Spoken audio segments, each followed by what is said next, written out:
Muy buenos días, estimados estudiantes del ciclo ANMAS San Marcos de la Academia Virtual APU. Otra vez aquí, su servidor, el profesor Carlos Giraldo. Y hoy día tenemos preparado un tema muy bonito en realidad, porque además nos va a dar información teórica que nos va a permitir interpretar, conocer y analizar bien la información de la población peruana que haremos la próxima clase. Muy bien, el día de hoy, ¿qué nos toca hablar? Nos toca hablar de la población mundial. Así es, de la población mundial, o también hablamos de una rama de la geografía denominada demografía, la demografía. Por cierto, la demografía se caracteriza porque realiza una serie de estudios matemáticos, estadísticos de la población en una determinada región, departamento o país, pero tomando en cuenta varios indicadores o variables. Es decir, me refiero a indicadores o variables, es decir, no solamente saber cuánto es el total de habitantes, sino conocer cómo están distribuidos según sus características. Las variables tienen que ver con sus características, ya sea por edades, por sexo, por cantidad de nacimientos, por cantidad de fallecidos, por cantidad de años que la gente vive promedio en estos lugares. Todas estas variables van a ser analizadas por el aspecto demográfico, muy bien, por el aspecto demográfico. Ahora, mis estimados estudiantes, este desarrollo o este estudio del desarrollo de la población no es solamente es un análisis de un momento de la historia, ¿no? De un país, por ejemplo, ¿no? Sino que es cómo esto va evolucionando con el pasar de los años. Por ejemplo, la población peruana de 1940 no es ni la misma cantidad, ni las mismas características, ni se acercan a nada de lo que hoy día es la población del Perú. O sea que en el pasar de los años, desde la década del 40 hasta 2021, había toda una evolución de la misma, ¿muy bien? Y eso es lo que nos permite analizar la demografía, ¿muy bien? Ahora, para entender un poco también esto, hay que contextualizarlos en un poco en el tema histórico, porque cuando hablamos de la población a nivel mundial, pues también hay enfoques, según el científico quien lo analice, hay enfoques donde el análisis puede ser divergente, puede ser diferente. Por ejemplo, en el siglo XIX eh, se manifestaron dos doctrinas respecto a lo que es en la parte demográfico poblacional, ¿no? La primera doctrina es la doctrina malthusiana, llamada así porque su representante fue Robert Thomas Malthus, un científico británico, muy bien, científico social me refiero, en donde en la concepción malthusiana de la población, considera él que mientras más pobres existan en la Tierra, más pobres hay en el mundo, en un país, este, los recursos que produce la industria, el capitalismo, no va a ser suficiente para satisfacer sus necesidades. Es decir, que la pobreza se va a agudizar y que además, según el análisis malthusiano, son las clases pobres quienes tienen más hijos y al atraer más hijos genera mayor niveles de pobreza. Bien, y que para resolver esta situación, para cortar este tema de la pobreza por incremento explosivo de la población, porque en este concepto la población crece geométricamente en relación a al crecimiento aritmético de los alimentos, él plantea que en los países más pobres, en las sociedades más pobres, se tiene que aplicar una estricta y rigurosa forma de control de natalidad, es decir, evitar de todas formas que la gente con menos recursos se reproduzcan y eso está en el papel del Estado para controlar eso. Ok. suena un poco duro en realidad, ¿no? Eh, y hasta en cierto momento a ustedes les puede parecer de que lo que está diciendo Malthus tiene coherencia, ¿no? Sí, la gente más pobre tiene más hijos y genera más pobreza y los alimentos no alcanzan porque la población crece más rápido que los alimentos. Claro, aparentemente esta idea es cierta. Sin embargo, el análisis no está completo. Eh, no es primero exclusividad de la población pobre tener más hijos que una familia acomodada. Y estamos hablando en el contexto de estos dos sujetos. Primero de Malthus. ¿Hablamos de qué época? Hablamos de en la época en que surgió la primera revolución industrial. Hablamos del siglo XIX. El siglo XIX era otro mundo. La humanidad era otra. La sociedad era diferente a la de hoy, ¿no? Recuerda que durante la revolución industrial, muchas personas abandonaron el campo, donde había mucha carencia y pobreza, y migraron a las ciudades para trabajar en las fábricas. Y entonces el campesino se convirtió en un proletario que trabajaba para el dueño de la fábrica o de la industria, que es un burgués, ¿no? Un empresario.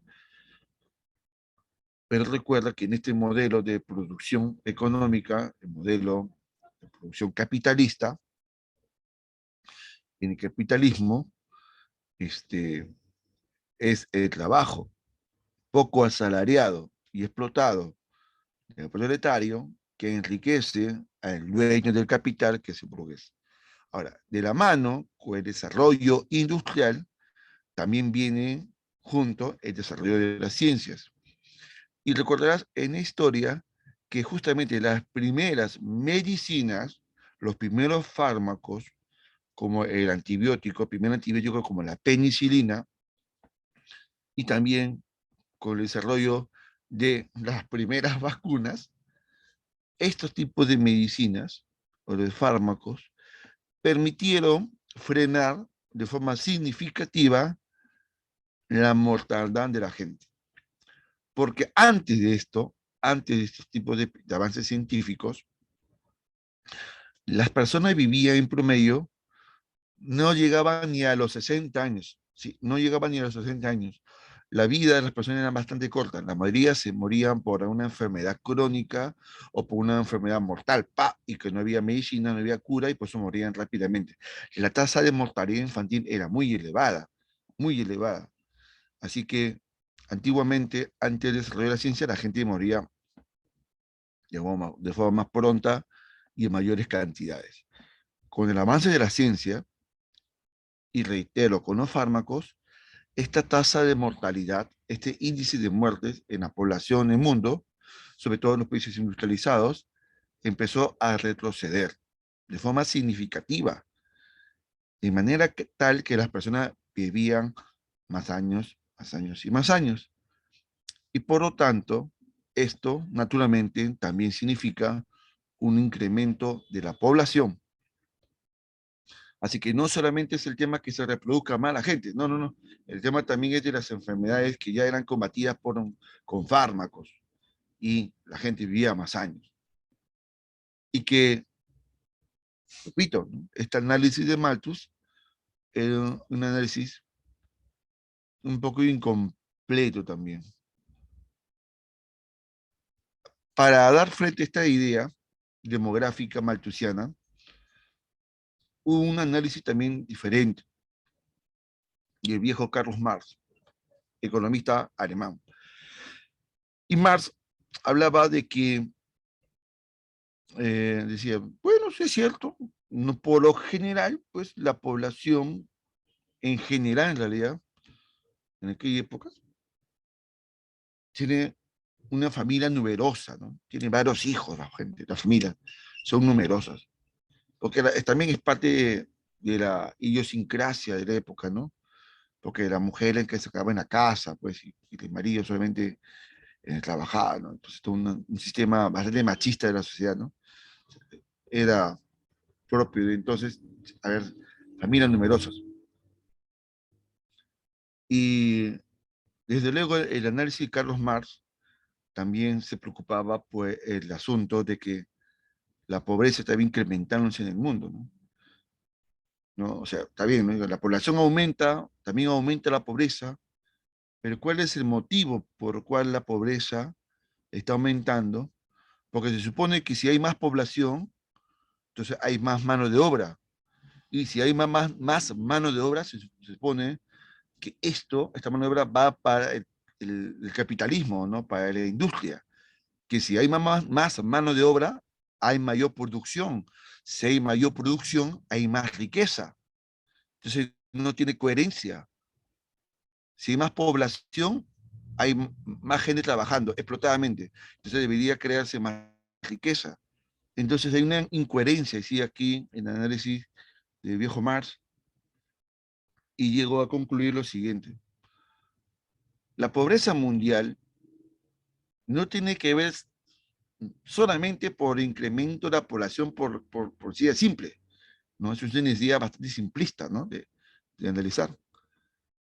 Marx decía que en la época, en el siglo XIX, no era cierto del todo que la población crecía más rápida que la producción de alimentos y riqueza. Marx decía, el problema es del sistema capitalista. Es decir, el sistema capitalista, por su naturaleza, es egoísta. ¿Cómo que egoísta? En el sistema capitalista, la riqueza no se comparte, no se distribuye, no se no comparte, mejor dicho, con la población mundial. Esta riqueza, la gran parte de ella, se queda en propiedad y en manos de un pequeño grupo de población del mundo, que son los dueños del capital, o sea, de la burguesía. O sea, un pequeño grupo de personas en el mundo son los que se apropian y se adueñan de la gran cantidad de riquezas que hay en el mundo, y la mayoría del planeta de habitantes, pues tiene que repartirse la poca riqueza que el capitalismo provee. Y ahí viene el problema de la pobreza, de la escasez, por esa naturaleza egoísta del capitalismo. Entonces lo que planteaba Marx es de que para que este incremento de la población no lleve al punto de que la escasez y la pobreza se agudice, pues el sistema económico debería promover una redistribución equitativa, que no es lo mismo que igualitaria, ¿ya? Una redistribución equitativa de la riqueza con las personas en el mundo. De esta manera, se reduciría de forma significativa, según la teoría marxista, se reduciría pues, los niveles de pobreza. En ambos casos, tanto para Marx y para Malthus, son ideas, son expresiones teóricas en realidad. Ambas son válidas desde cierto punto de vista, pero el valor que tiene ambas ideas ideológicas y políticas sobre la población, lo que conlleva es, en el fondo, es el analizar cómo el crecimiento de la población está generando cambios en la sociedad y en el mundo. Y cómo el sistema económico se va comportando a manera que la población va desarrollándose. Muy bien, chicas y chicos, hasta aquí está claro la explicación de ambas doctrinas demográficas. ¿Me confirma, por favor, quedó claro la diferencia de lo que planteaba Malthus y lo que planteaba Marx? Ok, mil gracias. Yemel. Ah, un dato adicional. Marx no descartaba el hecho de que el Estado promueva una política también de control de natalidad, ¿no? Que también consideraba que la prole tenía que tener también un control de natalidad, ¿no? Es decir, no tampoco pues que exagerar con lo que te dijo, ¿no? También se tenía que hacer un control de estas. Muy bien, vamos a continuar. pero no era como Malthus, porque Malthus, no, a la gente pobre que esterilizarla. Sobre la gente pobre, y eso es bastante racista en realidad. ¿Tú crees que en el mundo aún existe gente así malthusiana, que cree como Malthus que solamente hay que esterilizar a la gente pobre para que no tenga más hijos y así acabar de esa manera la pobreza?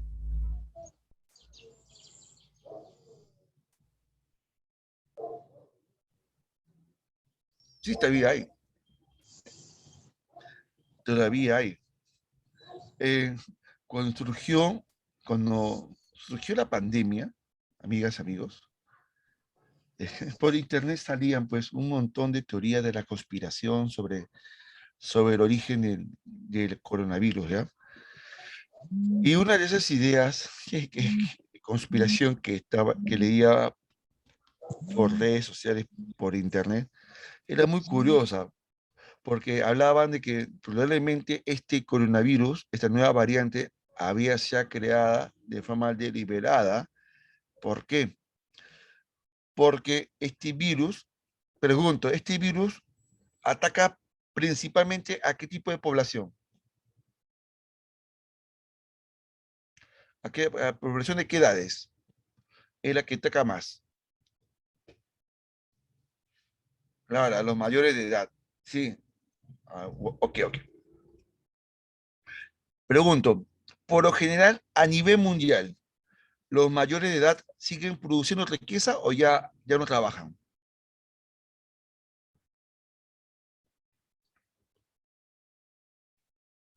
Por lo general, porque hay excepciones, ya no trabajan. Muy bien. Pero para el Estado, la gente adulto mayor es un gasto. ¿Y por qué es un gasto para todos los gobiernos y estados? Porque el adulto mayor ya no trabaja, ya no crea riqueza, pero tiene necesidades que tienen que ser resueltas.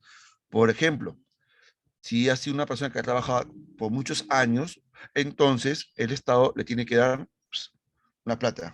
¿Cómo se llama esa plata que el Estado le entrega a, a los adultos mayores cuando acaban su época de trabajar? Ya sea por el Estado o por la entidad privada. ¿Cómo se llama ese dinero? ¿Cómo se llama ese grilo? La jubilación. Claro, la pensión. Correcto. Ahora, además, esa plata que desembolsa el Estado para abonar las pensiones de jubilación a cada uno de los personas adultos mayores retiradas, se suma también que el Estado tiene que subsidiar la salud pública, la salud de los adultos mayores. Y yo te pregunto, ¿los adultos mayores tienen pocas dolencias o tienen muchas dolencias de la salud?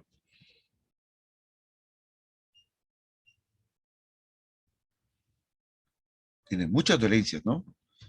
A esa enfermedad. Entonces, hay que subsidiar pues, medicinas, especialistas, médicos, cirugías, tratamientos, etcétera, etcétera, etcétera. Ok.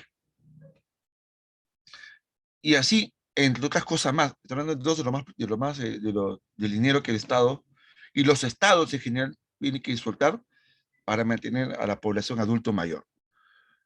Y no es coincidencia que la gente adulto mayor genera eh, este tipo de gastos a los estados y es la gente adulto mayor que ha estado muriendo en mayor cantidad con la pandemia. O sea, los estados en el mundo, a nivel mundial, han visto mermada su población adulto mayor y también, por lo tanto, ha tenido indirectamente un ahorro también económico para ya no subsidiar a estas personas. Entonces, de ahí surgieron esas teorías conspirativas donde intentaban explicar de que este nuevo coronavirus había sido creado bajo una concepción malthusiana. ¿Tú qué crees? ¿Será cierto? ¿Es probable o es un disparate?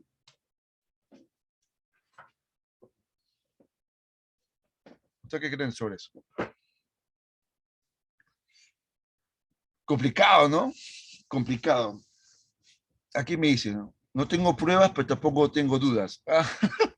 esa típica frase que se ha hecho popular, mitad, mitad y otro. Realmente, hasta da miedito, ¿no? Pensar que esto se hace de esa manera, ¿no? Qué manera tan, no sé qué calificativo darle, ¿no? Complicado. Así es. Pero hay gente en el mundo que sí tiene estas ideas bien quemadas del control de la población con un enfoque de evitar que nazcan o eliminarlas, ¿no? Wow. Este, dice aquí, no sé, me parece muy turbio. Bueno, pues eh, algún día, bueno, la verdad, soy sincero, yo no creo que jamás vamos a conocer la verdad de cómo surgió este coronavirus. ¿Por qué? Porque todo esto está manejado por grandes potencias mundiales y también por grandes intereses empresariales, pues. ¿No? Por grandísimos intereses empresariales. Recuerda que las grandes farmacéuticas son los negocios que más se han beneficiado con la pandemia, ya sea hasta con las pastillas y con las vacunas, ¿no? O sea, wow, se han hecho multimillonarios. Dice, fueron por los chinos, dicen aquí, porque un chino comió un caldito de murciélago. Ah, sí, bueno, también dice ahí, ¿no? Bueno, mira, hermano, la verdad que yo no estoy seguro si realmente fue un caldito de murciélago que dio origen al coronavirus. Yo no estoy seguro de eso. Por ejemplo, en el Perú nada más, solo en el Perú. Pregunto, en la selva, ¿la gente come los mismos animales que comemos nosotros aquí en la ciudad? ¿O come también animales exóticos?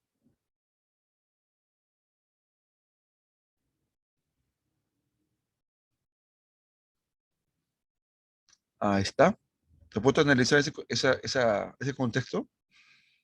Así que, la verdad que no estoy tan seguro, ¿no? Si que una comida exótica, como un caldo de murciélago o de lo que sea, puede haber dado origen a un virus tan fregado como este. No lo sé, yo no estoy convencido del todo. Bueno, si sale las demostraciones, que tal, pues, puede ser, pero uno ya desconfía bastante de la información que te envían, ¿no? Que llega, ¿no? En fin. Y esta también, esta concepción maltusiana, en el Perú también fue aplicada en la década de 90, pero no matando gente, sino esterilizando gente. ¿Durante qué gobierno en el Perú se aplicó esta teoría maltusiana, atropellando los derechos humanos de las mujeres, donde ni siquiera se le consultaba sobre las esterilizaciones y se le superaban con engaños? Con engaños. Ahí está, pues, con el señor Fujimori. Así es, en los años 90, claro que sí. Y el ministro que impulsó esta política de esterilizaciones masivas en gente pobre, en el interior del país, hoy día es congresista. ¿Sí?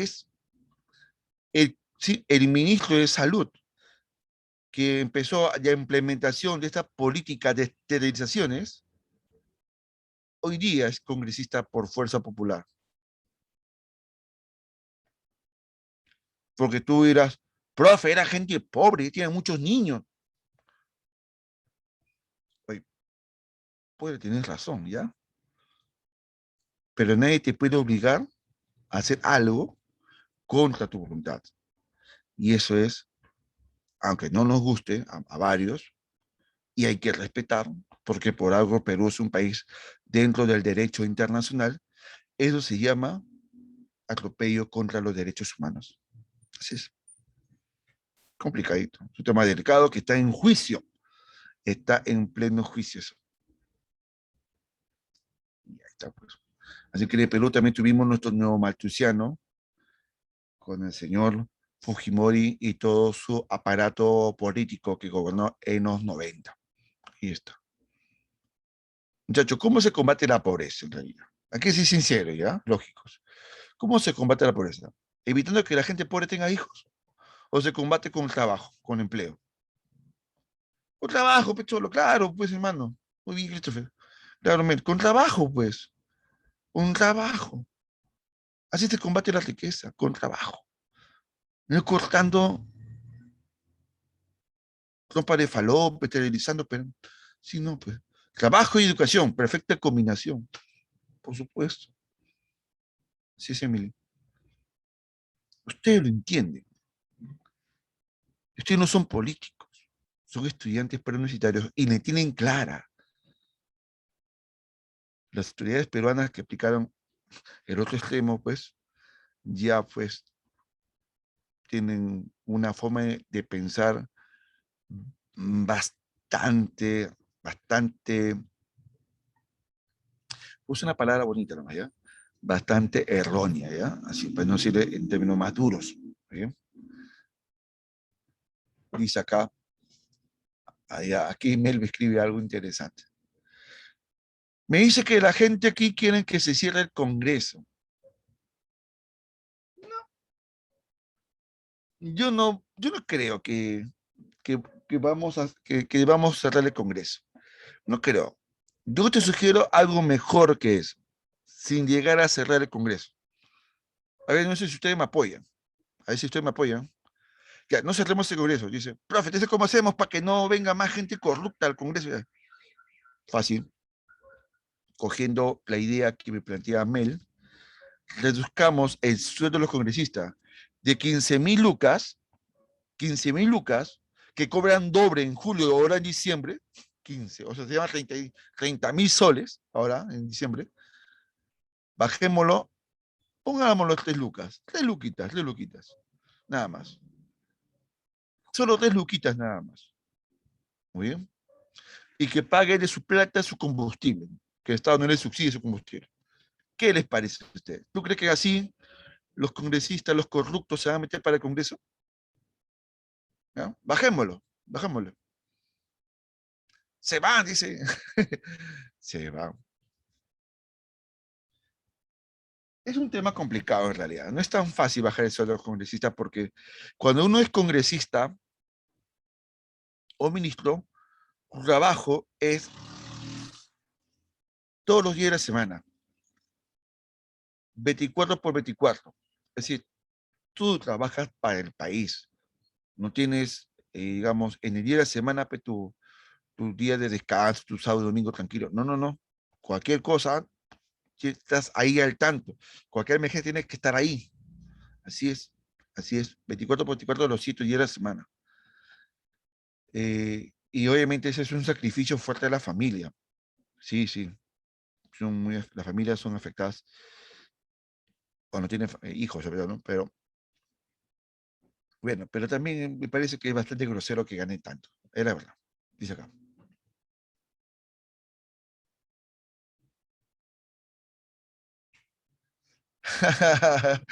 Ay, que escriben cosas acá por el chat ustedes. Sí, voy a bajarlo, pero ellos tienen mucho plata, tienen mucho. Sí, ese es un negocio ahí, pues. Dice aquí un comentario interesante, dice, profe, pero que tenga menos sueldo, o emolumento, ¿me se llama esto? Emolumento. ¿No haría que de alguna forma los que están ahí busquen otras maneras ilegales de conseguir mayores? Sí, es verdad, es verdad. Es cierto. O sea, el hecho que también tú le moches el hilo, este, no descarta que estos señores busquen alguna otra manera media turbia, ¿no? De conseguir dinero, ¿no? Con favores políticos, empresariales. Sí, sí, sí, probablemente sí. De verdad que qué bajeza hemos llegado, ¿no? Qué nivel, ¿no? De nuestro país llegar a desconfiar de los padres de la patria, ¿no? ¿Verdad, no? Porque, claro, yo no creo que todos sean malos, ¿no? Pero tienen, la mayoría como que no justifica su chamba, ¿no? No justifica su chamba para ganar eso, ¿no? Profe, ¿por qué los congresistas su salario es altísimo? ¿Por qué? Porque, como dije, es un trabajo de 7 días a la semana, eh, de 24 por 24. Supuestamente tu disponibilidad laboral está para el país a tiempo completo. Entonces involucra una serie de sacrificios personales y familiares, ¿no? Pero aún así, pues, 15.000 lucas es una grosería y todavía el Congreso, este Congreso de Mari Carmen Alba, la amiga de Merino, acaba de aprobar hace unos días el incremento del presupuesto del Congreso para el próximo año. Inclusive contratan a administrativos, contratan a personal para trabajar en el Congreso sin estudios universitarios completos, ganando más de 6.000 lucas. Más de 6.000 lucas. Sí, pues Mel, así es. No gana más que ellos. Qué esta raza, ¿no? O sea, sin título universitario gana más que un titulado. Ganan 6.000 lucas. Bueno, vamos a dejarla por un ratito. Vamos a volver al tema de hoy. Fuentes de la demografía. ¿Qué son las fuentes? No, no es la fuente de ceviche, no, no, no. Cuando hablamos de las fuentes de la demografía son toda información que se recoge de distintas formas o entidades o metodologías estadísticas. Es decir, la fuente es el lugar o la técnica que me va a proveer de datos. Ahora, hay dos grupos de fuentes, las primarias y secundarias, y las fuentes primarias son la información que se considera las más cercanas a la que refleja la realidad, y varias de las fuentes primarias son de manejo oficial, es decir, que maneja el Estado. Claro, y que se puede compartir con la población. Hablamos de uno de esos que es el famoso censo. Los censos es aquella metodología estadística de contabilización total de habitantes en un país organizado por un Estado, y que por lo general lo que recoge la información de los censos no solamente es cuántos somos, sino es cuántos trabajan, cuántos estudian, en qué edades son los que integran a las familias, en qué condiciones de vida se desarrollan, etcétera. La información de los censos es de gran valor y utilidad para los estados porque es un diagnóstico que necesita cada país, cada autoridad, para saber y identificar cuáles son las necesidades más urgentes para resolver. Y de esta manera orientar las líneas políticas de los gobernantes para resolver estos problemas de la población. Claro, no puedo resolver los problemas de la población si no conozco por menos en números cuáles son las necesidades y a qué porcentaje de la población les afecta más y dónde está ubicado esto, justamente más esta necesidad en el espacio geográfico. Por eso que es muy importante los censos. Y por lo general, los censos se realizan cada 10 años. Tú te preguntarás, ¿por qué no es cada año? Porque la población, pues, de un país, de un año al otro año, pues no ha cambiado de forma tan significativa, ¿no? Pues, cada 5 años, ¿habrá cambiado en algo la población? ¿Pudo haber incrementado un poquito o difícilmente habrá bajado un poco la población? Pero no es tan significativa también esa diferencia estadística. En cambio, cada 10 años, como que es un tiempo, digamos, más prudencial, donde se puede ver una evolución de la población, cómo la población tiene su dinámica, ha ido cambiando en 10 años, y esto ya puede dar datos un poco más cercanos de la actualización de la información demográfica. Tampoco puede ser cada 15, 20 años porque es demasiada información desactualizada y no se puede darse tiempo y el lujo de esperar mucho tiempo para tener información real de la población. Así que el tiempo sugerido y recomendado, y por lo general que se aplican los censos entre los países, son cada 10 años. Y eso vamos a profundizarlo la próxima semana cuando hablamos de población peruana. Eso vamos a hacer la próxima semana. Y por cierto, te dejo la pregunta a manera de spoiler. ¿El último censo realizado en el Perú fue bien hecho? ¿Sí o no? El último censo. Te lo dejo ahí. Si el último censo en el Perú fue bien realizado o no. Ahí está. Fue durante el gobierno de PPK. Gobierno de derecha, tanto que la derecha se ufanan de ser los mejores, ¿no? Que no hay mejores ni peores, que no es color político, es simplemente hacer las cosas bien. Te lo dejo ahí. Continuamos. También hay información demográfica en donde, en los registros civiles, por ejemplo, tanto en el caso peruano, en la RENIET, o en alguna municipalidad ahí donde hay información que aún hay sobre registros de nacimientos. Hay unos, pero ya no tanto, ahora en la actualidad más en la RENIET. También en el tema migratorio, la gente que se va del país, los que ingresan, información de las migraciones que en el caso peruano se tiene registrado diariamente por el Ministerio de Relaciones Exteriores, que son los que controlan la parte migratoria. No es el Ministerio de Relaciones, es el Ministerio de Interiores. Del Interior. Así es. Y también algunas encuestas también tienen información importante. El problema de las encuestas es de que, si bien es información bastante actualizada, eh, digamos, esta data es válida para un momento determinado en el tiempo. O sea, ¿por qué? Como por ejemplo, cuando se la pregunta a la población, se aprueba, por ejemplo, la gestión del presidente y del Congreso, ahorita, si se hace una encuesta, la gente opina de una manera, sí y no, sí y no. Pero si pasa un mes, muy probablemente esos datos van a ir variando. Puede ser que la desaprobación aumente. Así es. Y vas a ver cómo, ¿no? En poco tiempo esa percepción se modifica. Por eso que las encuestas solamente sirven para una información de momentos, una foto de momentos, nada más. Actualizada, sí, pero para corto plazo, para un análisis cortoplacista. Pero se tiene que hacer más encuestas más adelante y más adelante para poder hacer seguimiento de cómo va cambiándose esa percepción de las personas. En realidad, de todo tipo de temas, en realidad, no solo políticos. Ahora, ¿cómo está distribuida la población a nivel mundial?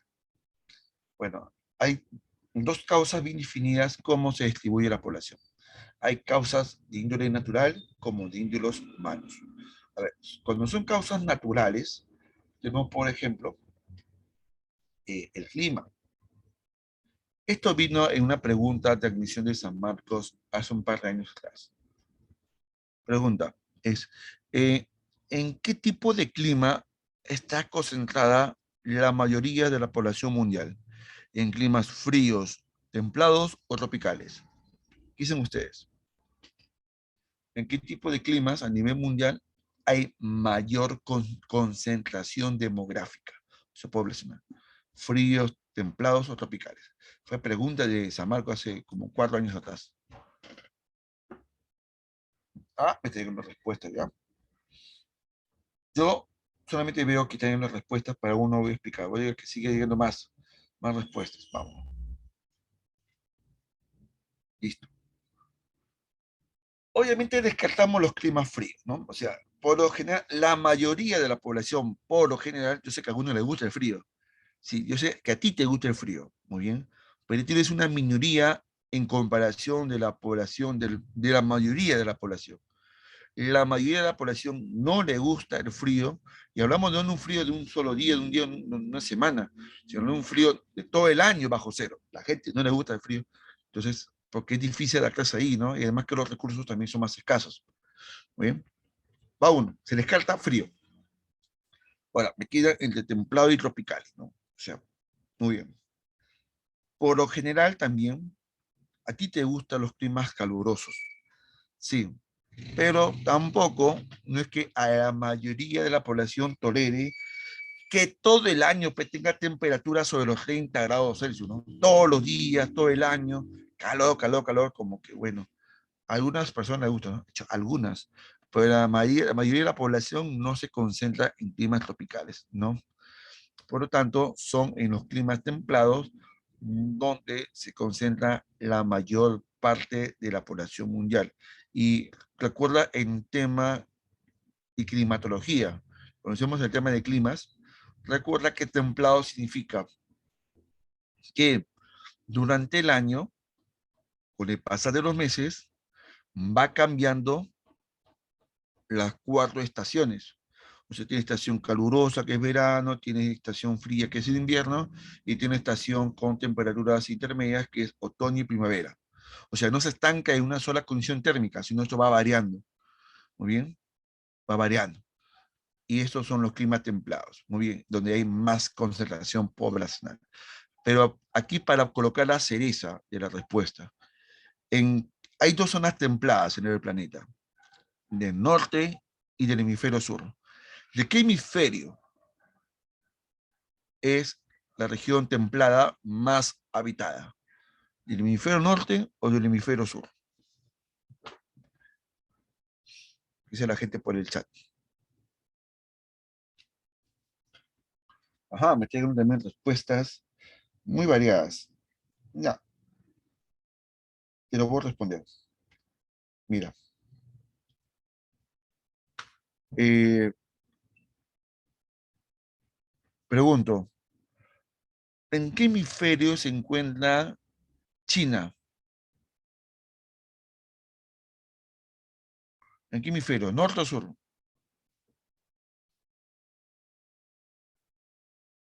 ¿Ok?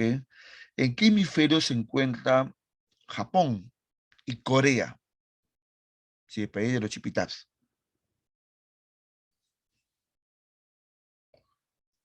¿Ok?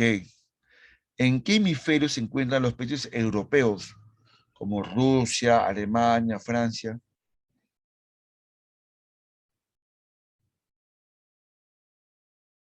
¿Norte o sur? Ok. ¿En qué hemisferio se encuentran los Estados Unidos? ¿Norte o sur? Norte. Por lo tanto, todos los países que acabo de mencionar son países que se encuentran en el hemisferio norte y coincidentemente gran parte de su territorio se ubica en la zona templada. Así es. Y esos son los países con más población en el planeta. Así que es la zona climática templada del hemisferio norte con mayor concentración poblacional. Chicas, chicos, ¿quedó claro esta explicación? ¿Sí o no?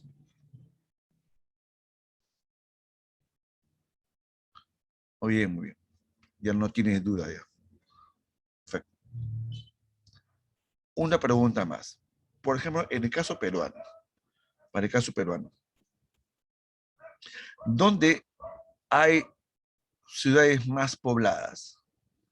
¿En la costa o en la parte más alta de los Andes? ¿Dónde hay más ciudades habitadas? Por supuesto, la costa peruana. Muy bien.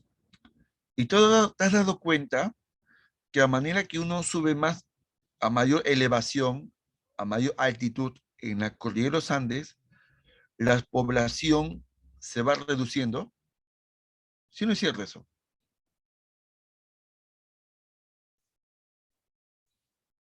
Claro. ¿Y por qué se debe eso? Porque justamente dentro de las cosas que caracteriza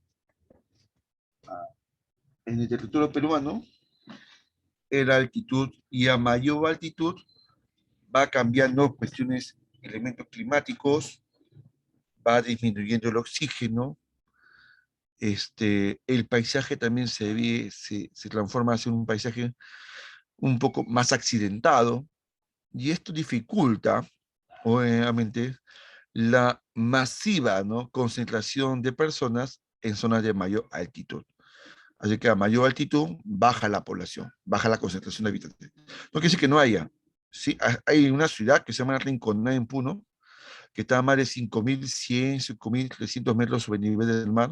Está una ciudad pegada a un glaciar, en un centro minero informal. Ahí vive gente, sí, pues, pero digamos, son excepciones, ¿no? Así es. Y esto también tiene que ver también una similitud con respecto a la topografía, ¿no? Por ejemplo, si tú tuvieras que comprar un terreno para tu casa, ¿dónde comprarías tu terreno para construir tu casita? ¿En el cerro o en una zona plana?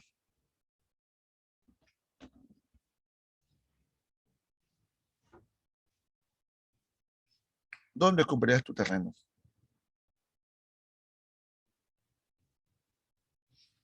Claro, en la zona plana. ¿Por qué? ¿Por qué en la zona plana es más favorable comprar un terreno para tu casa, para tu negocio, etcétera? ¿Por qué razón? Porque físicamente tiene mayor acceso y cercanía al público, al mercado, al transporte, etcétera, etcétera, ¿no? A muchos servicios. En cambio, vivir en la zona elevada, como en los cerros, y lo que vivimos, por ejemplo, en el Agustino, en San Juan de Gancho, en el Lima, en Ate, qué sé yo, dime que no es cierto que para llegar a una vivienda que está en la parte alta del cerro, hasta se gasta más plata porque tiene que pagar moto. ¿Sí o no? ¿Sí o no, chico? Se gasta un poco más de plata, ¿no? Sino que es cierto de que también físicamente es más desgastante, porque cuando vienes con cosas con bulto y no hay plata para la moto, tiene que subir las escaleras y es más desgastante físicamente, ¿sí o no? Ajá. Dime que no es cierto que también muchas veces hay servicios básicos como el agua, por ejemplo, el agua, porque el internet sí llega a las puntas del cerro, pero el agua, por ejemplo, a veces no sube y llega por hora, ¿sí o no? Y si tampoco llega el delivery, también pues no llega el delivery, pues, ¿no? Entonces, por el tema de la accesibilidad, pues obviamente, este, siempre se busca un lugar un poco más llano para construir viviendas, lugares donde se gente más gente, ¿no?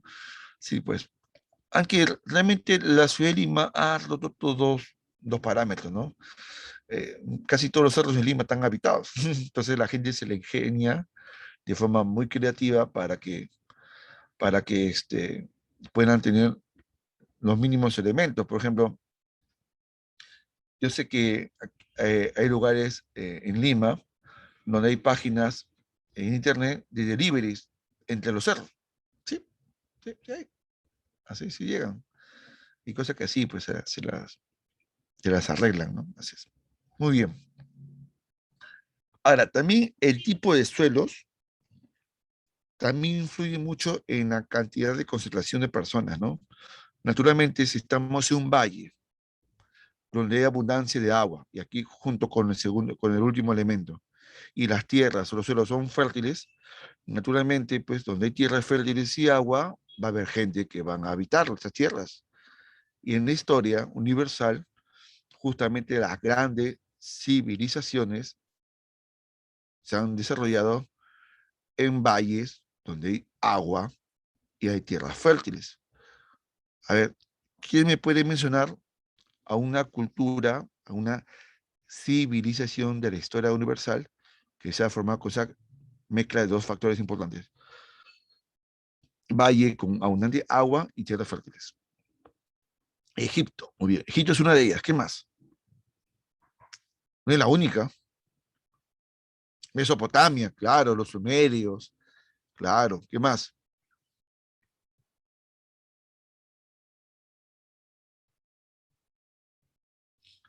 Roma, por supuesto, Roma. También, pues, el río Tíber, chicos. Los chinos, entre los ríos Yangtze y el río Huangho. Claro. El Tahuantinsuyo también, pues, en el Valle de Vilcanota. Los hindúes también se han acá, claro. Pues que veas. donde hay abundancia de agua y suelos, tierras aptas para la agricultura, hay mucha gente. Así es. Y respecto a las causas humanas, también pues hay motivos para que la gente pueda migrar. Pues. Por ejemplo, el aspecto cultural que tiene que ver con la parte educativa, te pregunto, ¿qué tal si que antes del examen de admisiones a Marcos, tú no estabas ni enterada ni enterado, pero una serie de universidades, Estados Unidos, de Inglaterra, de Alemania, Francia o Rusia, hicieron pues un sorteo de becas para estudiantes de cualquier parte del mundo, muy bien, para que puedan tener pues estudios totalmente pagados, sus 5 años de carrera pagadas y más un subsidio para que puedan vivir en una casa y con sus alimentos. Y ese sorteo tú sales ganador y te llega la carta. Y en la carta dice, ya, usted ha sido seleccionado, ha sido ganador para esta beca toda pagada para que estudie en nuestra casa de estudio, que el único requisito es manejar el inglés en los próximos 6 meses, nada más. ¿Qué dices? ¿Rechaza la beca o acepta la beca si te vas al extranjero? Solo, sola, ¿te quedas o te vas? ¿Qué dicen ustedes?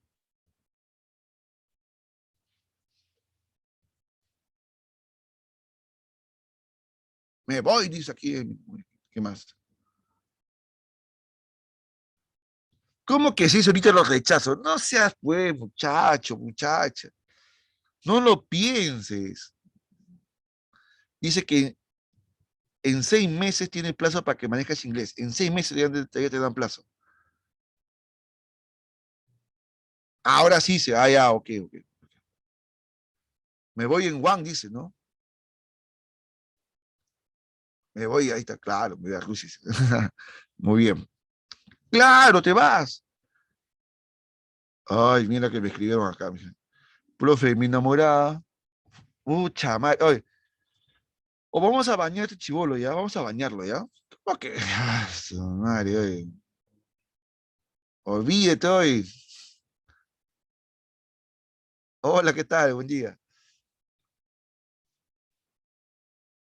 No, es un decir, pues, ¿no? Supongamos que pasa eso, ¿no? Mira,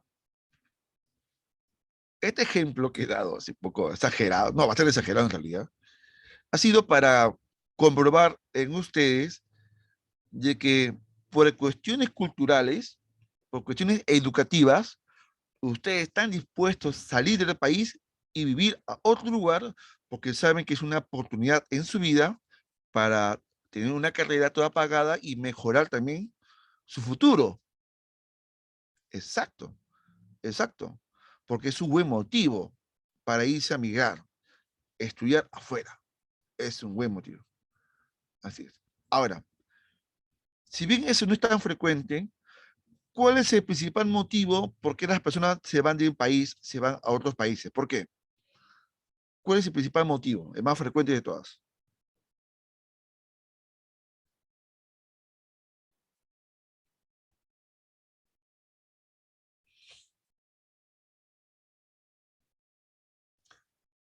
Ya, y esas mejores oportunidades de vida, ¿cómo se materializa? ¿En forma de qué?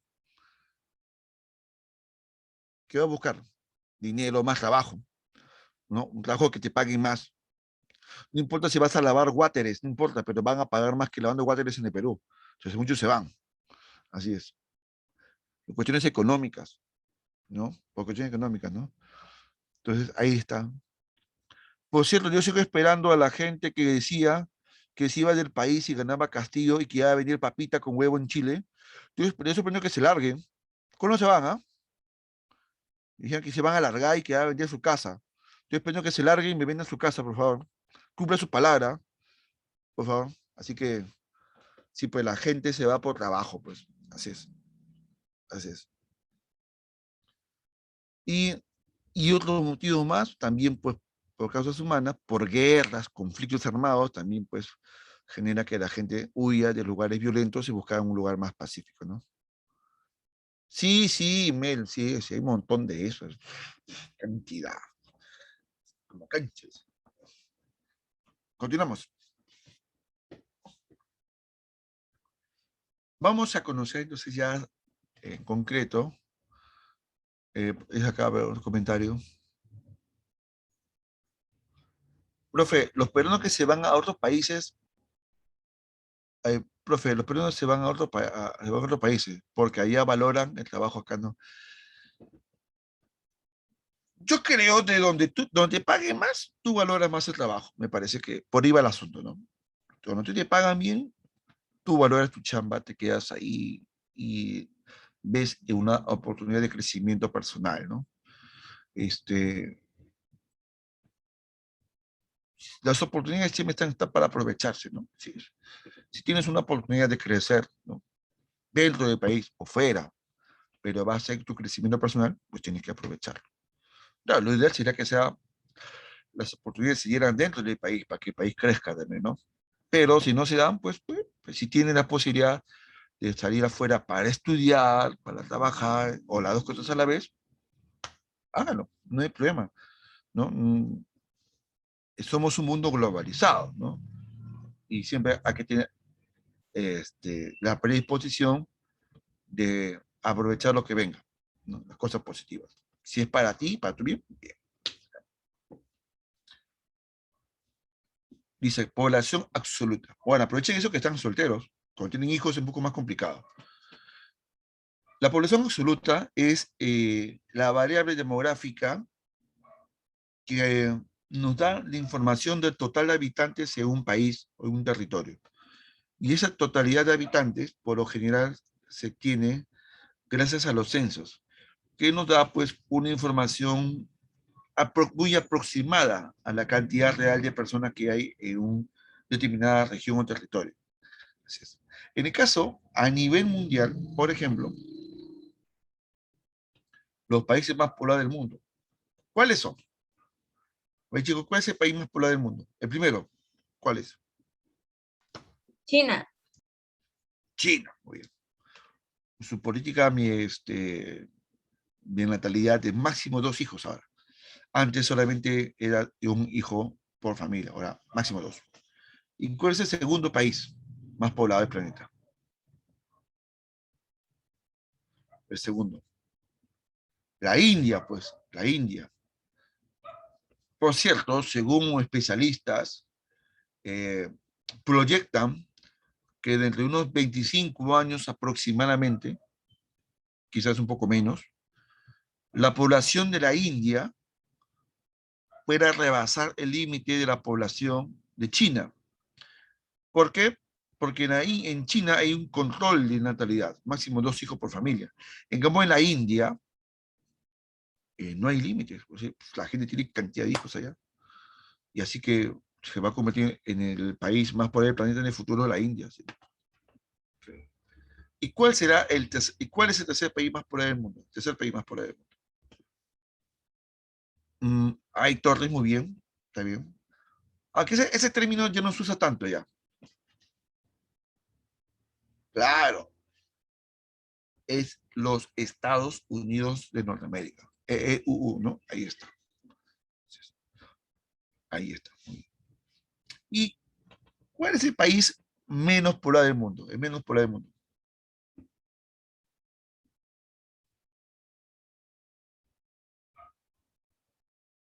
No, no es Haití. El menos poblado no es Haití. A ver, a ver. Correcto, Larcón. Muy bien, Calderón. Menos poblado del mundo. El país menos poblado del mundo, como ven en la imagen, a ver, Mel, mira qué imagen vemos en la foto, abajito. ¿Qué cosa, qué lugar es?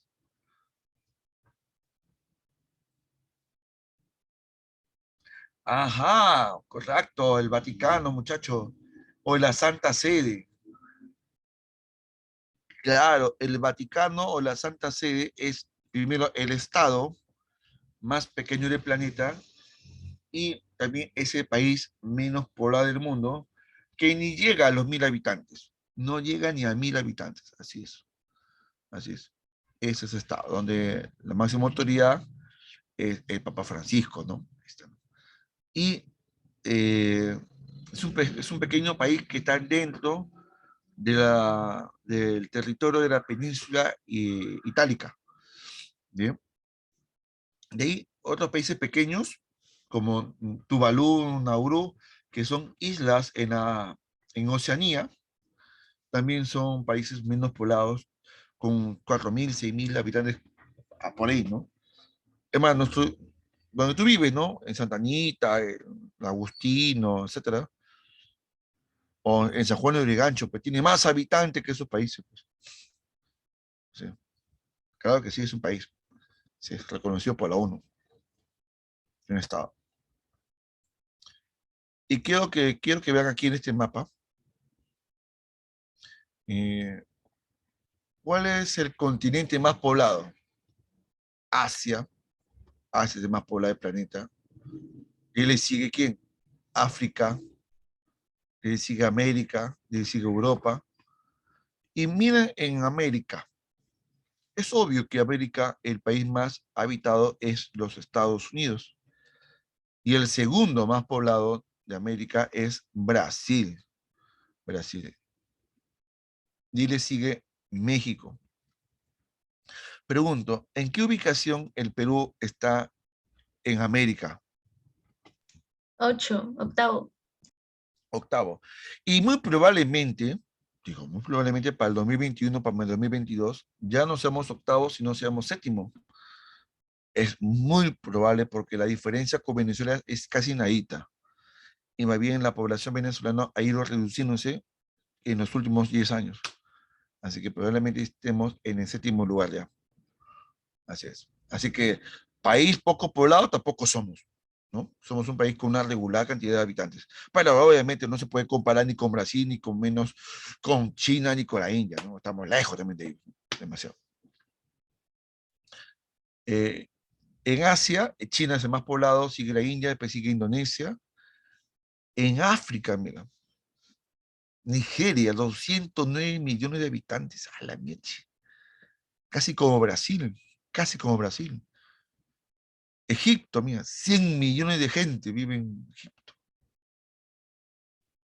En Europa, mira, Rusia, 146 millones de habitantes. Siendo Rusia el país en territorio el más grande del mundo, no es el más poblado, no. No significa porque tenga un país, un territorio muy grande, no significa que sea más poblado. Eso no necesariamente es una relación directa, no, no, no siempre. ¿Bien? Alemania, mira, Alemania siendo más chiquita que el Perú, tiene 83 millones de habitantes, mira. Le sigue Turquía. Y en Oceanía, naturalmente, pues tenemos ahí pues Australia, una importante concentración de habitantes. Australia es mucho más grande que el Perú, pero tiene 25 millones de habitantes, o sea, tiene como casi 8 millones de habitantes menos que el Perú, pero es un país enorme. O sea, que para que crean, no que crean, para que se den cuenta de que no solamente el tamaño del país significa igual cantidad de población. No, no siempre se ocurre eso. Así es. Pero la guerra fue hace tiempo, mi estimada. La guerra acabó en 1945. En Alemania murieron un montón de gente y mira cómo se recuperó después.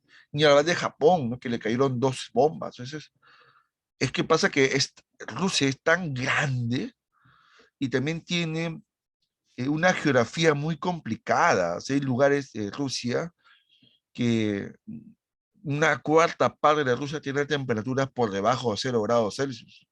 Y recuerda que son en los climas fríos donde hay menos población y gran parte de Rusia es fría, no toda, digo una cuarta parte. Por eso que también, pues, eso se refleja en una menor cantidad de población en muchos de sus campos que están despoblados, ¿no? En su área templada, así se concentra la mayor cantidad de gente, por ejemplo, en Moscú, ¿no? Así es. ¿Bien? O la población relativa.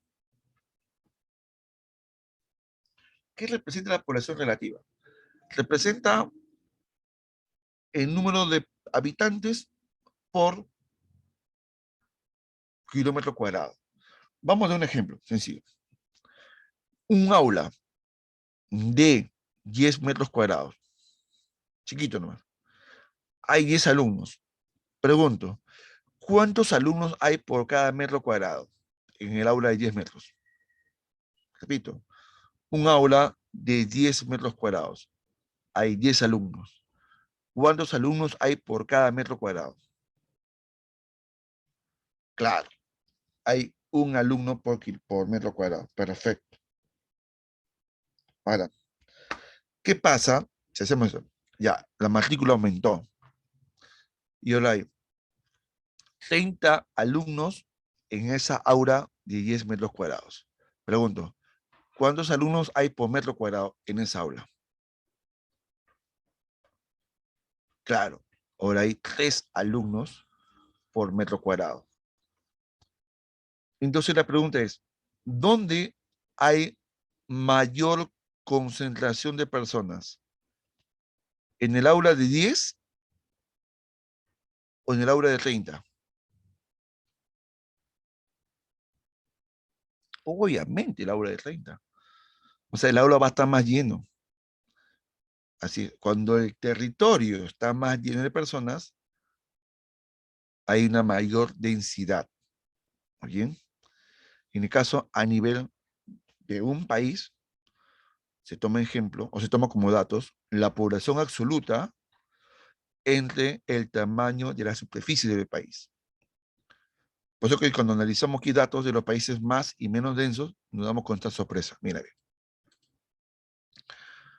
países más densos del mundo. Mónaco y Singapur. Mira, pregunto, ¿acaso Mónaco, un principado al sur de Francia, y Singapur, una isla que está al sur de Asia, son países de tamaño muy grande? ¿Son países de gran extensión o son países pequeños en territorio?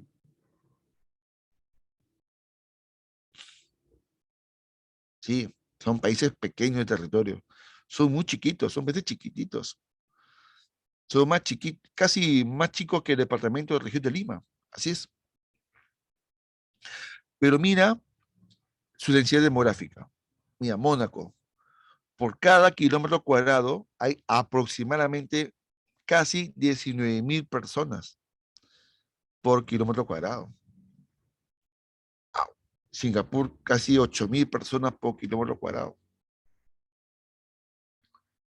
Porque como son territorios pequeños y son lugares muy poblados, hay muchas personas concentradas en un pequeño espacio. ¿Cómo cree que son sus viviendas de ellos? ¿Serán casas grandes o casas pequeñas?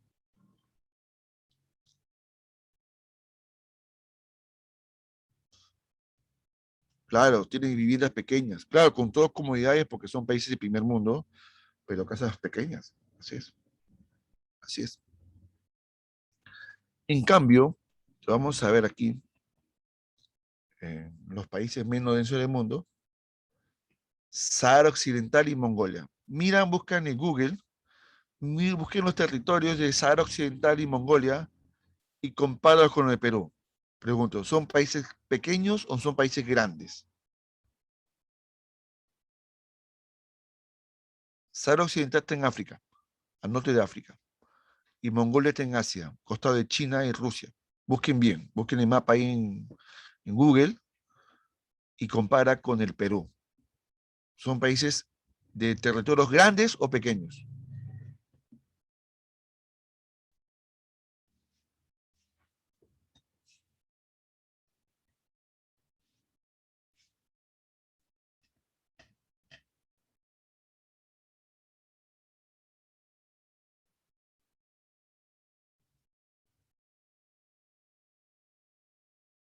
Parece que no han buscado bien. Busca bien, bien el mapa.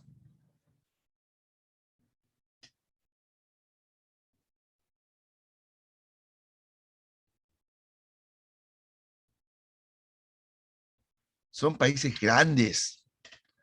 Son países grandazos. En uno de ellos le triplica el tamaño del Perú. Sin embargo, sin embargo, a pesar que son países grandes, tiene pocos habitantes. Y como tiene pocos habitantes y mucho terreno que le sobra, la densidad es baja, de un promedio de 2 habitantes por kilómetro cuadrado. Y aquí quiero hacer esta aclaración. No significa que exactamente haya 2 personas por cada kilómetro cuadrado. Digo, es el promedio, ¿no? Porque la mayoría de habitantes están concentrados en las ciudades y el resto del territorio está despoblado. Solamente hablamos de una relación matemática. ¿Ok? ¿Está claro, muchachos? Hasta aquí alguna pregunta. Todo está claro, chicos, por favor, confirmen.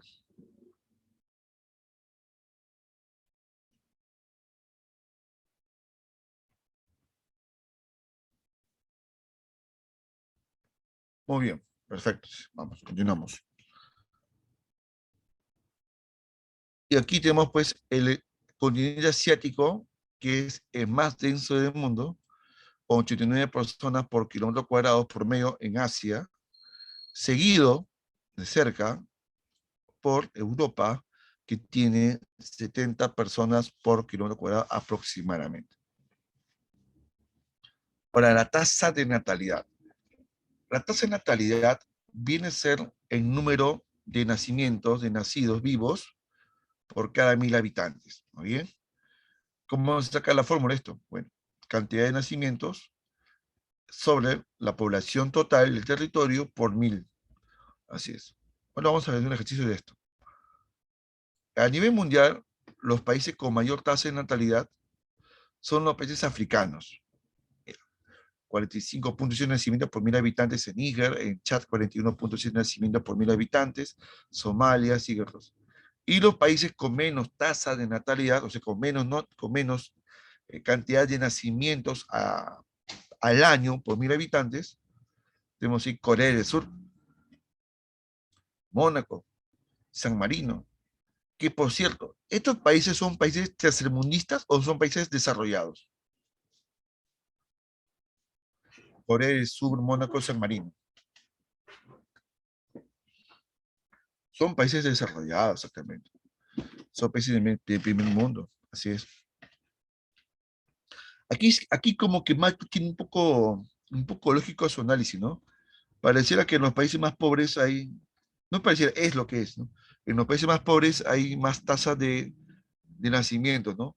Y es también por una carencia también de educación pues, en la población, también por eso. También se explica eso, las carencias económicas, por eso. Ahora, ¿cómo se calcula? Vamos a ver aquí. La tasa de natalidad se calcula número de nacidos sobre la población total, o sea, sobre la población absoluta por 1000. Por ejemplo, aquí tenemos, el distrito en la provincia de Convención Cusco tiene una población de 7000 habitantes. O sea, 7000 tiene su población absoluta. Y anualmente nacen 70 bebés. Entonces, ¿cuál sería la tasa bruta de natalidad de ese lugar?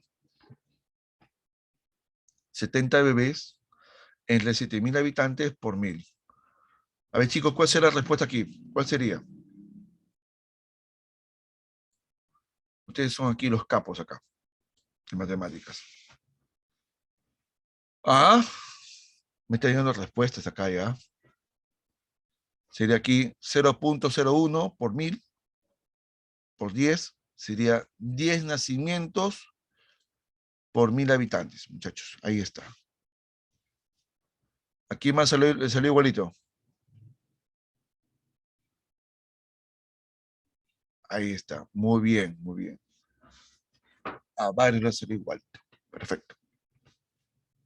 ¿Qué más? Así como una tasa de natalidad. Mi calculadora dice 10. Ok, confirma con su calculadora.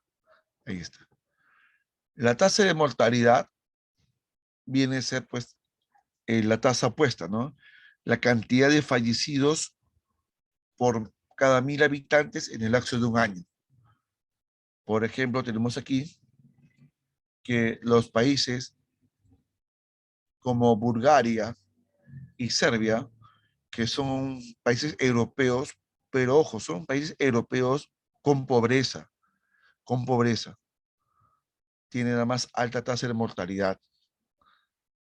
Sí, por lo general los países más pobres tienen más altos índices de mortalidad. De ahí muy cerca están los países africanos, que su mayoría también tienen una alta tasa de mortalidad. Pero los países que tienen menor tasa de mortalidad, ¿quiénes son? Mira, Qatar y Emiratos Árabes Unidos. Sobre estos dos países, Qatar y Emiratos Árabes. Pregunto, ¿son países pobres? Qatar y Emiratos Árabes.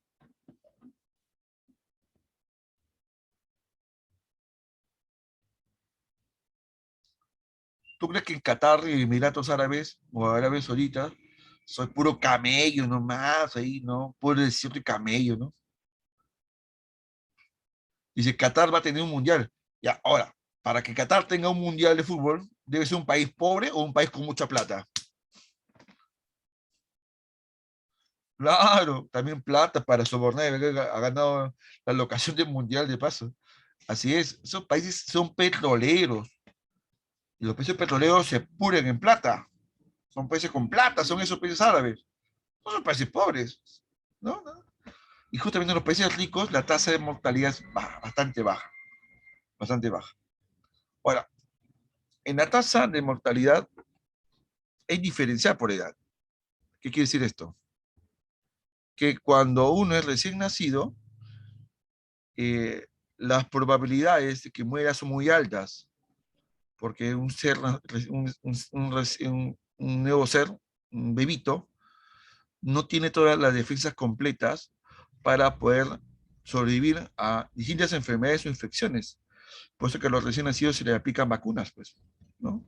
Bueno, en los países pobres no se le aplican vacunas, pues hay una alta tasa de mortalidad. Y la,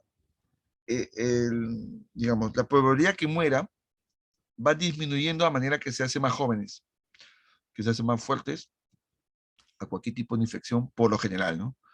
Pero llega un punto que cuando llega la vejez, otra vez la probabilidad de la mortalidad vuelve a aumentar. ¿Por qué? Porque en la vejez ya no tenemos la misma fuerza física ni salud para resistir a esas enfermedades, porque además nos da más enfermedades de paso, porque nuestro cuerpo se va degenerando. Entonces aumenta la mortalidad en los adultos mayores. Así que tiene esta curva, ¿no? Esta campana de Gauss. Y se calcula igual que la tasa de mortalidad, de natalidad, ¿no? El número de funciones por el número de habitantes por mil. Por ejemplo, aquí, en una localidad en la región de Cajamarca, hay una población de 10.000 habitantes y anualmente mueren 30 personas. Entonces, ¿cuál sería la tasa bruta de mortalidad aquí? 30 defunciones entre 10.000 habitantes por mil. ¿Cuál sería aquí la respuesta, muchachos?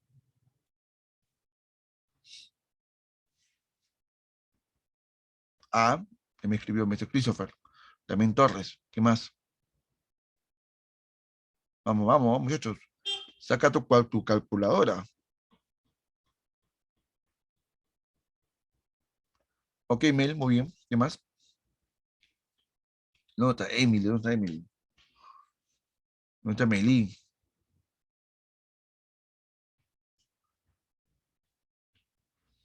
¿Dónde está Jason? ¿Sigue Jason con nosotros? Claro, muy bien, muchachos.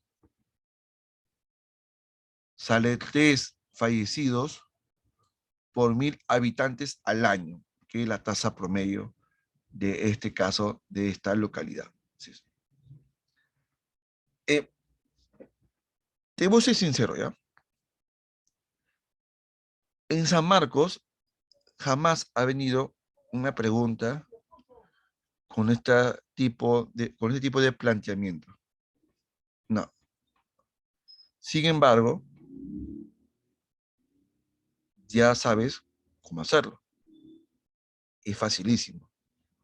Porque en demografía, cuando San Marcos hace pregunta de demografía, o hace analizando cuadros estadísticos y algunos conceptos, o te podía dar la sorpresa y te lance una pregunta de este tipo de datos. Y la fórmula es muy sencilla. Siempre en el numerador es el número de muertos, separa mortalidad, o número de nacidos según natalidad, y el denominador siempre la población absoluta que te van a dar como dato. Siempre te van a dar como dato. Y la multiplicación por 1000. Esa es una fórmula muy sencilla. A ver, mira, llegamos a la tasa de fecundidad o fertilidad. Esta tasa de fecundidad o fertilidad es una tasa interesante porque nos habla de la cantidad de bebés que una mujer podría tener durante todos los años que es fértil.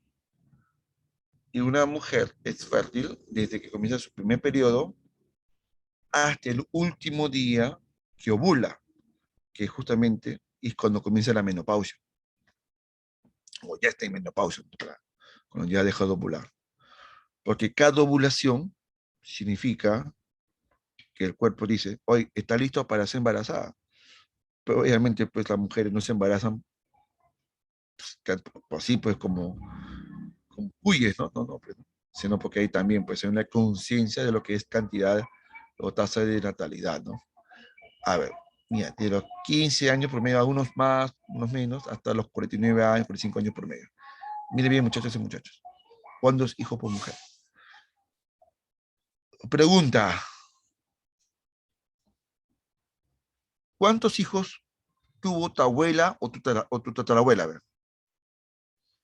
si tu abuela es joven, no vale. Si no, viene a ser la tatarabuela entonces. ¿Cuántos hijos tuvieron?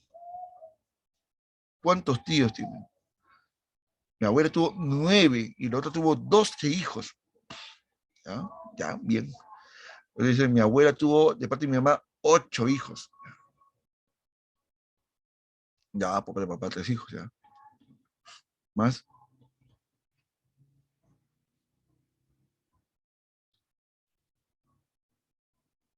11 hijos. 11 hijos. Ahora, antiguamente era común que las familias sean numerosas, pues, ¿no? Que las mamás tengan un montón de hijos. Años antes atrás. Mi mamá tuvo 6 hijos. Yo soy el último de los 6. 6. Pero había más, pues. Y quiere decir que en el pasado la tasa de fecundidad era muy alta. Más número de bebés por cada mujer. Hoy día, ¿cómo es la figura? Supongamos el caso hipotético. Y obviamente siempre me escriban por el chat en privado, pues, solamente por el privado. La pregunta es para las chicas. ¿Ya? Aquí con las chicas de acá. Acá hay 1, 2, 3, 4, 5, 6, 7, 8, 9, 10, 11, 12, 13. Aparentemente, porque algunos no tienen nombres, son apellidos, hay 13 damas, 13 señoritas. A ver, pongamos en el caso hipotético. ¿Ya? Antes de ir al caso hipotético, la pregunta es, ¿tu prioridad en la vida es ser mamá y ama de casa o tu prioridad es ser profesional? ¿Cuál es tu prioridad? La respuesta es contundente. Ser profesional. Muy bien. Luego están en la academia. Pues. Ahora, significa, si tu prioridad es ser una profesional, entonces, si tuvieras que tener, que en un momento de ser mamá, si en un momento tendrías que ser mamá, ¿tendrías muchos hijos, pocos hijos o no quieres ser mamá? Porque también es un derecho. También es una opción.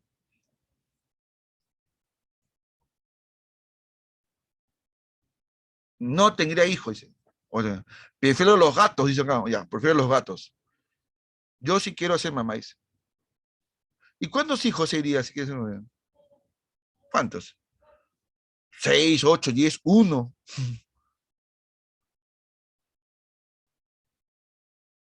Soy feliz con mi sobrino, nada más, dice. Solo dos, de forma fina, dice. Hazme, qué fina, dos nomás. Uno es multitud, dice acá. Ya, muy bien. Definitivamente, chicas, ustedes se dan cuenta que son una generación de mujeres muy diferente a la generación de las abuelas o tatarabuelas. Son una generación muy diferente. Y tiene sentido, ¿por qué? Porque la sociedad también ha cambiado. La sociedad también ha cambiado, el mundo ha cambiado. El mundo de antes era mucho más machista, mucho más machista. No quiere decir que hoy día no haya machismo. Hoy día también hay machismo, también lo hay. Pero en el pasado era mucho más. Y en el pasado, las mujeres estaban condenadas a ser, pues, amas de casa. Era su profesión, su oficio. ¿No es cierto? Hoy día, las mujeres, dice, somos mujeres empoderadas. Están en eso, mi estimada Mel. O sea, poco a poco las mujeres van ganando empoderamiento, o sea, protagonismo en el mundo actual. ¿Qué quiere decir esto para los chicos que no entienden este término? Significa que cada vez las mujeres se van ocupando, realizando actividades que antes solamente eran exclusivamente para varones y lo están haciendo de la misma manera o quizás mejor que los varones en muchos términos profesionales y en el ámbito laboral. Así es. Y eso trae consigo que obviamente va a tener que renunciar a ciertas cosas de índole familiar, ¿no? Más que un sacrificio doloroso, digamos que es parte de una nueva forma de vida que hoy tiene el mundo. Así es. Pero ojo, eso es hoy día ahora. Y estamos hablando con chicas, son ustedes, que viven en la ciudad. ¿Muy bien? ¿Tú crees que las chicas de su misma edad tengan el mismo futuro, pero las que viven en la selva o en las zonas más rurales del Perú, va a tener el mismo futuro que ustedes? ¿O ellas sí van a tener más hijos que hijos en su edad, en toda su vida? ¿Qué creen ustedes?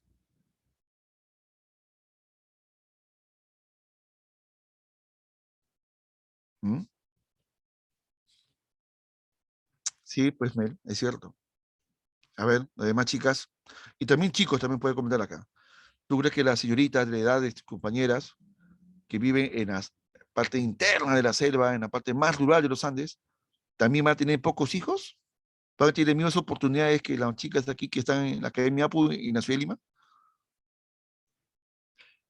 Qué interesante forma de decir las cosas, Meli. No pensarán como nosotros. ¿Por qué? ¿Por qué no pensarán como ustedes, chicas?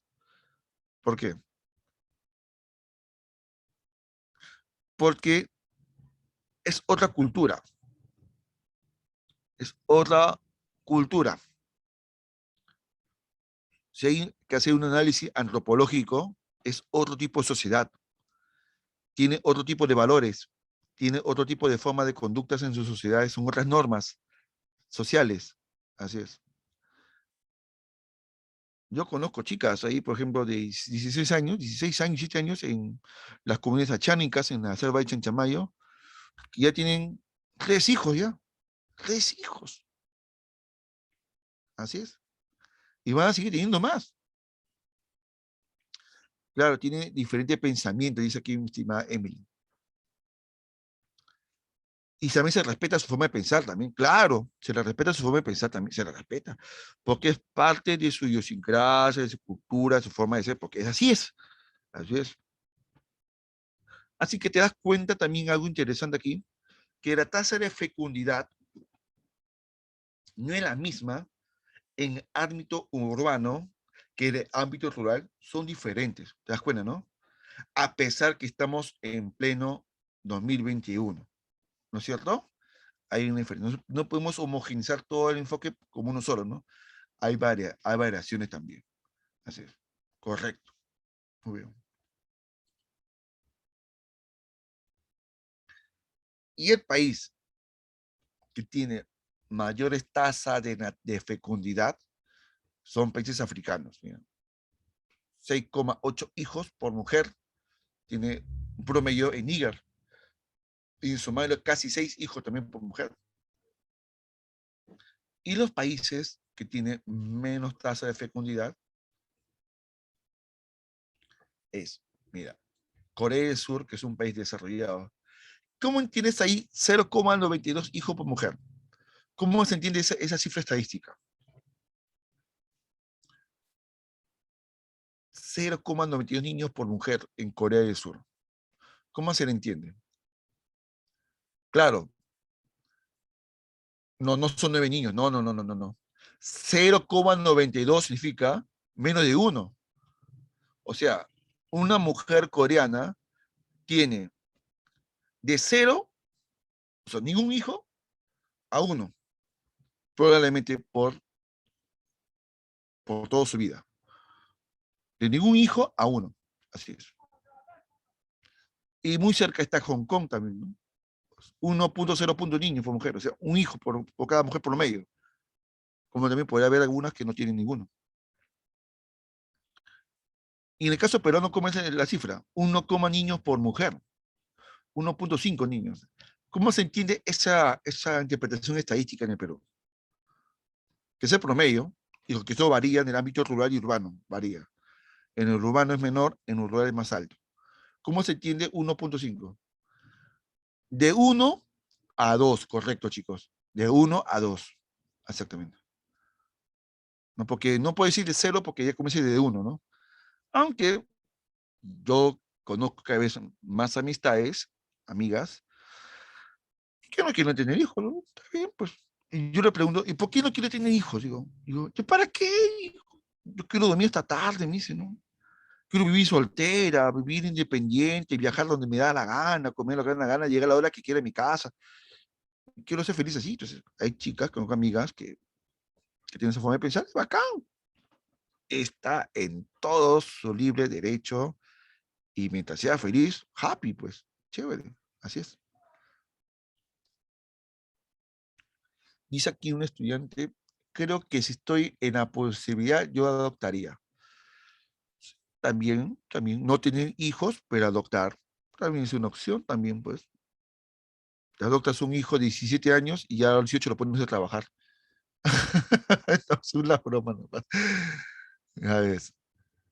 Mi deber es recoger animales, dice. Ah, ya, pues, tu deber es recoger animales, esos son tus hijos, recoger animalitos. Yo también hace muchos años atrás yo pensaba también no tener hijos, buscar una pareja que no quiera tener hijos igual que yo, pero al final la vida cambia, pues las cosas cambian y tuve 2 hijos, de ella ya no quiero tener más hijos. Eh, Adoptar es una opción también que yo veía, pero ya para qué voy a adoptar si tengo 2 hijos, ya es mucho gasto ya, de bastante. Amor de sobra tengo, ¿no? Para dar, pero ya 2 suficiente. No, cerré la fábrica. ¿Y qué diferencia hay con la tasa de reproducción? La tasa de reproducción es muy similar a la tasa de fecundidad. La diferencia es que la tasa de fecundidad evalúa nacimientos, o sea, bebés de ambos sexos, masculino y femenino. Pero en la tasa de reproducción solamente ve o analiza, cuantifica nacimientos de niñas, de bebitas nada más. No los niños. A los niños no se la considera en la tasa de reproducción. Mira, ¿por qué no los niños? ¿Por qué son las niñitas, las nenas, las bebitas? ¿Por qué? Porque las bebitas, cuando sean adultas, van a relevar el rol reproductivo de las mamás, que las mamás ya serán abuelas y ya no van a poder traer hijos al mundo. Entonces, por eso ese tema de relevo generacional es la que mide la tasa de reproducción. ¿Muy bien? Continuamos. Aquí voy a cortar este efecto que no me gusta.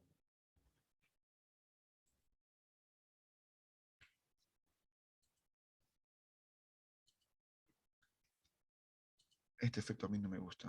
Ahí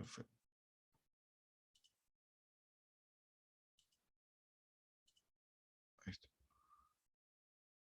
Ahora sí.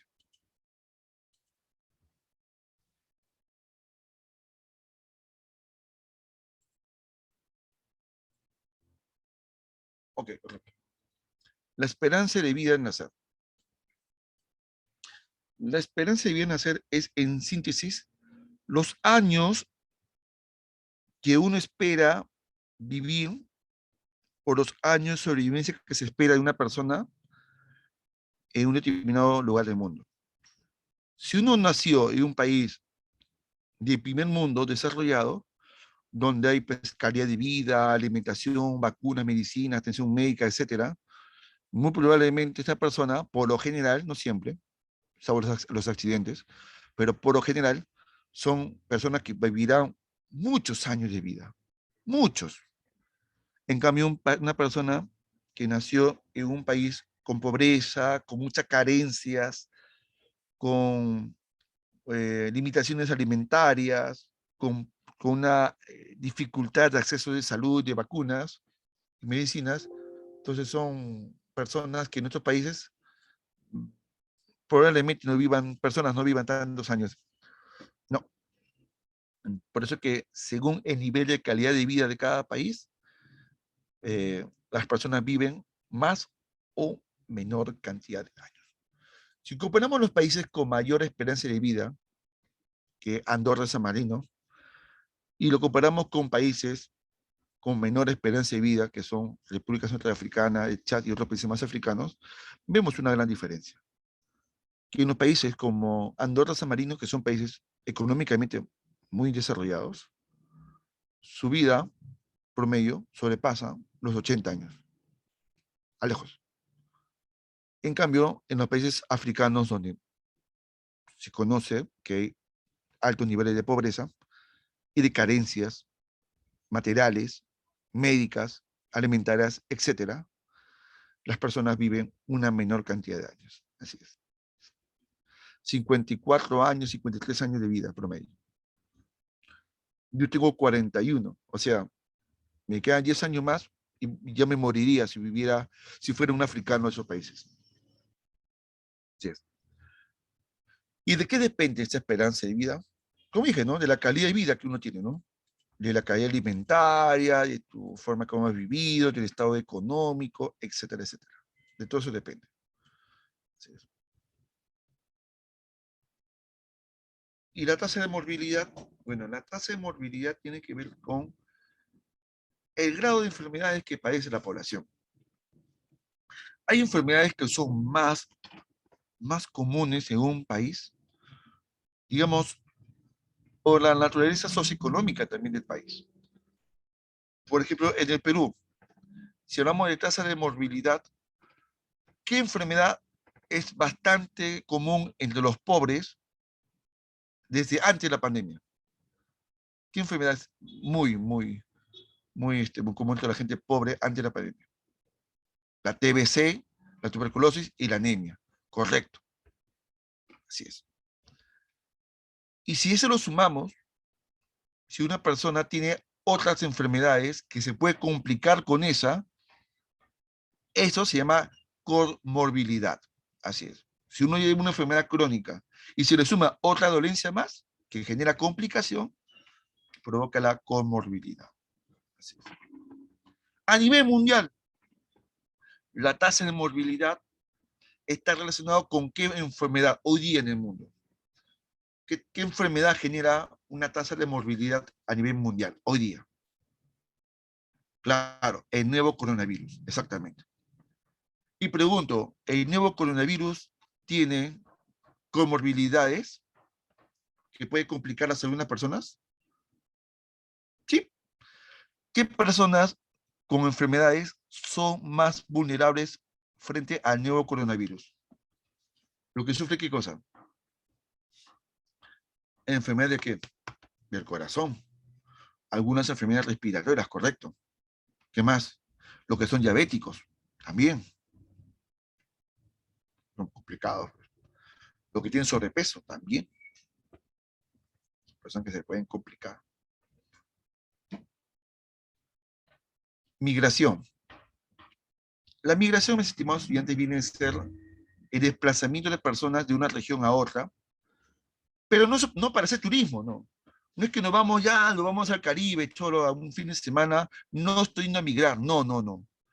soy turista, estoy de paso porque después voy a regresar a mi casa después de unos días. La migración significa que me largo del país o me voy de mi provincia, de mi pueblo, y me voy de la ciudad, pero para vivir para siempre o por una cantidad de años. Eso se llama migrar. Así es. La gente abandona su lugar de origen para irse a otro lugar para un buen tiempo, para siempre. Y la migración tiene dos formas de movimientos. La inmigración y la emigración. Quiero que leas estos dos conceptos de inmigración y emigración. Leo rápidamente, por favor, una mente fotográfica para analizar este cuadro y vas a responderme una preguntita más. ¿Ya? ¿Ya entendiste? ¿Ya viste este cuadrito? Ahora sí, te pregunto. Cuando decimos que la gente se va de su lugar donde nació, se va para siempre o para muchos años, se llama que es una persona emigrante o inmigrante, la que se va. Emigrante, claro, el que sale. Pero ¿cómo se llaman las personas que llegan de otro lugar lejano o diferente a donde vivimos y llegan a vivir acá?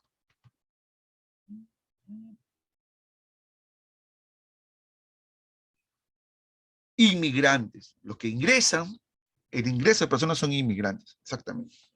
Muy bien. Quedó claro, ¿no? La diferencia. Ambos movimientos migratorios tienen ese tipo de características. Ahora, hay un término que tenemos que conocer, el saldo migratorio. Mira acá. Cuando hay más emigrantes, o sea, cuando sale más gente y hay menos inmigrantes, o sea, cuando hay menos gente que ingresa, si hay más gente que se va de los que entran, entonces el saldo es negativo. ¿Qué significa saldo negativo? Que la población va decreciendo, porque la gente que se va más. En cambio, cuando hay más gente que ingresa de los que se van, la población tiende a aumentar. Por eso el saldo se llama saldo positivo. ¿Ok? ¿Se entendió esta última parte, muchachos, sí o no? En el Perú últimamente está sufriendo un saldo positivo. ¿Por qué? ¿Por qué en el Perú últimamente hay un saldo positivo en la parte migratoria? Porque en los últimos años en el Perú están saliendo más peruanos o están llegando más extranjeros. Ajá. Entonces, como están llegando más extranjeros, ¿qué pasa con la población peruana? ¿La población de Perú qué? ¿Se ha reducido o ha aumentado? Ha aumentado, exactamente. Y pregunto, ¿y en los censos también se cuentan a los extranjeros, sí o no? Hola, mi amigo Jason, a los tiempos, mi hermano. Claro, sí, a los extranjeros también se los cuentan en los censos, chicos. También a los extranjeros, así es.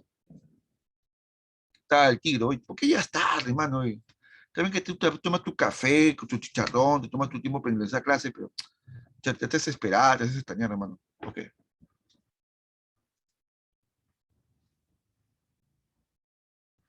No, no quiere decir que los extranjeros sean peruanos, ¿no? Pero sí, los extranjeros suman a la cantidad de personas que vive en el territorio peruano. Eso me quiero referir. Que al llegar más extranjeros, aumenta la cantidad de habitantes en el territorio nacional. Así es. Ah, Choristar, claro, Choristar, Robistar, sí, sí, comprendo, también soy víctima de eso.